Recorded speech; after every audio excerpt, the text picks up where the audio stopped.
j'espère que vous allez bien. Je suis ravie de vous retrouver aujourd'hui pour une vidéo qui va être un mélange de blabla, où je vais vous parler de l'avenir de ma chaîne, et aussi en seconde partie je vais vous présenter ma pile à lire pour ces prochaines semaines. Alors déjà, vous n'avez pas rêvé, il n'y a pas eu de bug sur ma chaîne YouTube. Dimanche dernier, vous n'avez pas rêvé, il n'y a pas eu de vidéo sur la chaîne pour la simple et bonne raison que je n'ai pas pu physiquement la faire, étant donné que la semaine dernière, donc depuis mercredi dernier, je suis en arrêt.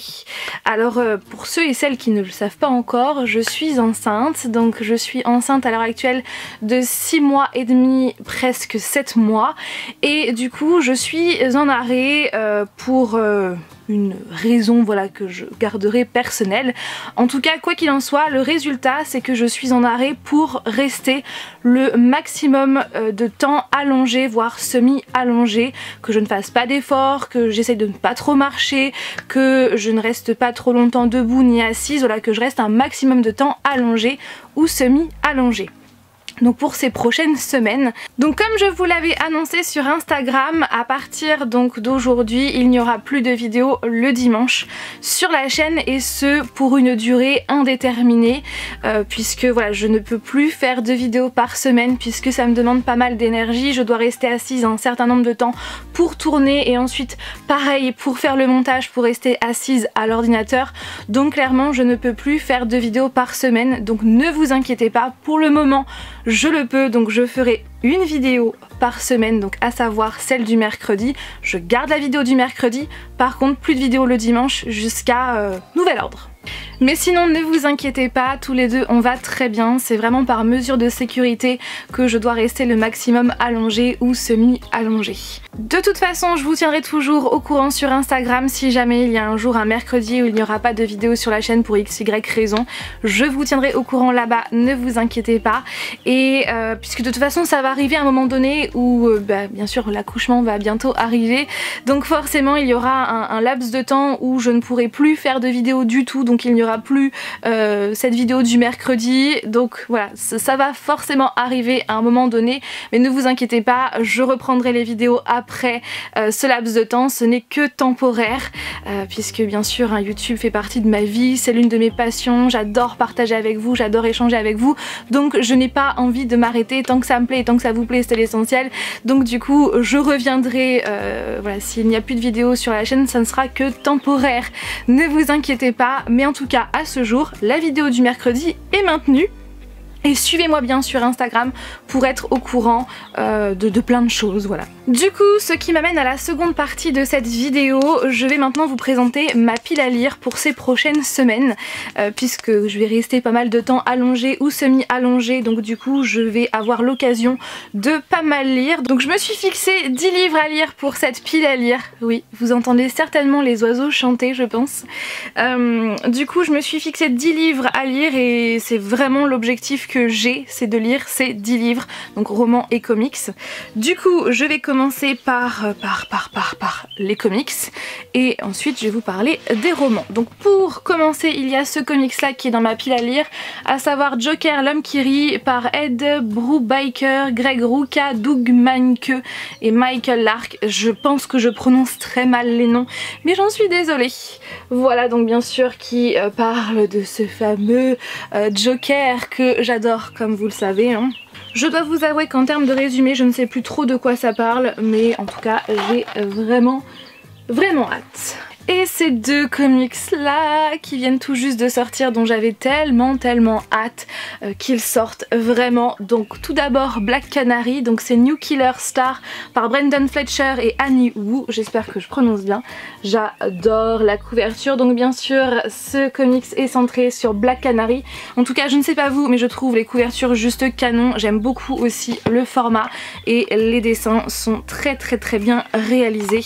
Je vous montre ça. J'ai vraiment hyper hâte de le lire, sachant que j'avais adoré le personnage de Black Canary dans le film Birds of Prey. Et la meilleure. Harley Quinn, donc c'est Breaking Glass par Moriko Tamaki et Steve Pugh. Pareil, j'espère que je prononce bien, je suis trop fan de la couverture, je sais pas ce que vous en pensez, je suis trop fan.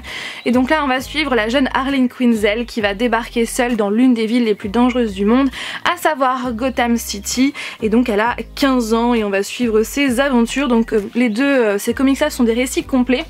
Donc au niveau dessin, j'adore les dessins en tout cas. Je suis grave fan. Alors sachez que quand vous l'achetez, vous avez un marque-page offert bien sûr à l'effigie du comics que vous achetez.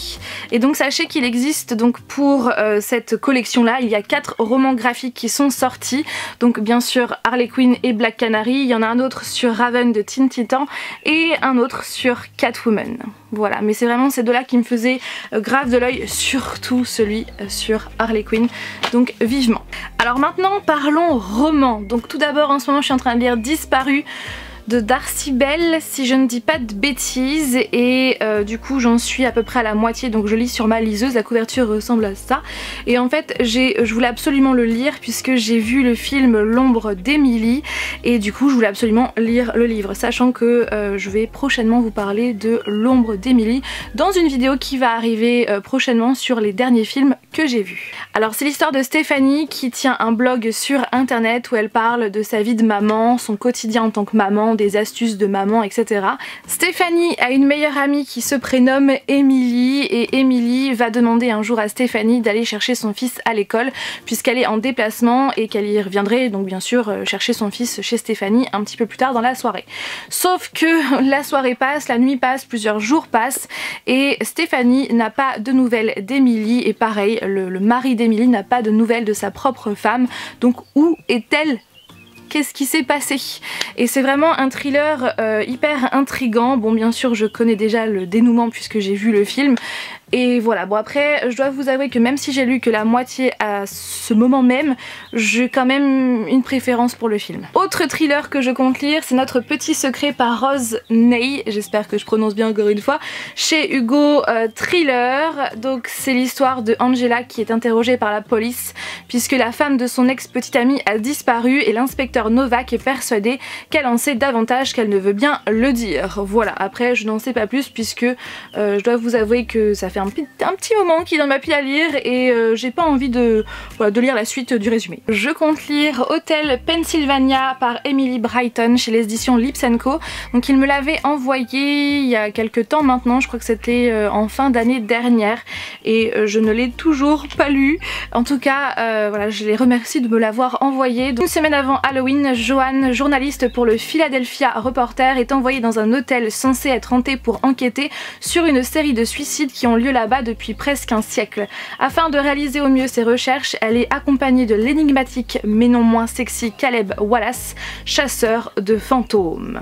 Voilà pour faire un petit court résumé, mais en tout cas j'ai hyper hâte. Ce livre-là que vous m'avez énormément conseillé, sachant que je me suis aperçue qu'il était dans ma pile à lire de ma liseuse depuis pas mal de mois. Voilà, je l'ai retrouvé récemment. Donc il s'agit de L'Insaisissable tome 1 par Tahereh Mafi.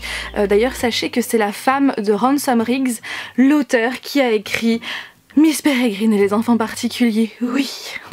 Et vous m'avez beaucoup parlé donc de L'Insaisissable et du coup il me tarde de le lire. Vous le savez, l'amour que j'ai pour la saga Les Anges Déchus de Becca Fitzpatrick, et ça y est, le moment est venu, il faut absolument que je termine cette saga avec regret en lisant Final donc chez les éditions MSK qui clairement voilà me fait envie depuis tellement longtemps. En fait depuis que j'ai lu le tome 3, depuis que je l'ai terminé, je veux absolument lire le tome 4, mais comme vous le savez j'aime bien prendre mon temps et j'ai pas envie voilà de quitter cet univers, donc j'ai repoussé l'échéance, mais ça y est, il est temps que je termine cette saga et il est temps que je retrouve Nora et Patch. mon dernier roman, donc il s'agit d'un roman que j'ai acheté tout récemment.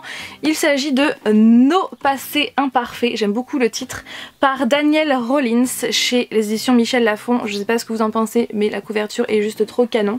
Donc Dorothy est piégée et prête à tout pour échapper au mariage arrangé par sa mère, y compris s'enfuir et embarquer clandestinement à bord d'un étrange vaisseau. Mais en faisant la connaissance du jeune et mystérieux H, j'adore ce prénom H, la jeune fille est loin de se douter qu'elle va atterrir dans un futur déchiré par les catastrophes naturelles et la guerre civile. Un futur dans lequel H a une mission des plus cruciales, remonter le temps et retrouver le professeur, son mentor, afin d'empêcher le monde de sombrer dans le chaos. Ce que Dorothy ignore, c'est qu'en fuyant son tragique destin, c'est celui de l'humanité entière qu'elle vient de changer. Rien que ça. Et je ne sais pas vous, mais le résumé me fait trop envie. Et le dernier, qui d'ailleurs n'est ni un roman ni un comics et que j'ai commencé tout récemment, c'est ce livre-là, Sur les traces des serial killers, à chaque époque son tueur, par Fabrice d'Almeida et Marjorie Philibert chez les éditions de La Martinière. Donc comme vous avez pu le voir au titre, hein, ça parle des serial killers, notamment de Ted Bundy comme on peut voir sur la couverture. Ça parle aussi de Jack l'Éventreur, de Michel Fourniret, à la fin ça parle de Luca Magnotta. Bref, ça parle de plein de serial killers à chaque époque et du coup je vous en parle bien sûr une fois que j'aurai lu. Voilà pour cette vidéo, pour cette vidéo mélange de blabla et de pile à lire. J'espère que cette vidéo vous a plu et surtout j'espère que vous êtes en bonne santé, que vos proches le sont également. J'espère que ce déconfinement se passe bien sûr tout en restant prudent parce que c'est hyper important pour éviter une seconde vague. Donc restons vigilants, restons prudents, toujours avec les gestes barrières, le masque, tout ça. Et j'espère que très sincèrement vous êtes en bonne santé et que vos proches le sont également. Parce que comme on dit, la santé c'est le plus important, sans la santé clairement on peut rien faire. Donc sur ce je vous laisse là, je ne vous dis donc pas à dimanche prochain pour une nouvelle vidéo mais à mercredi dans une semaine. Voilà, ne m'oubliez pas surtout et suivez-moi sur Instagram, hein, je vous le redis. Et voilà, et donc à mercredi prochain pour une nouvelle vidéo. Bye.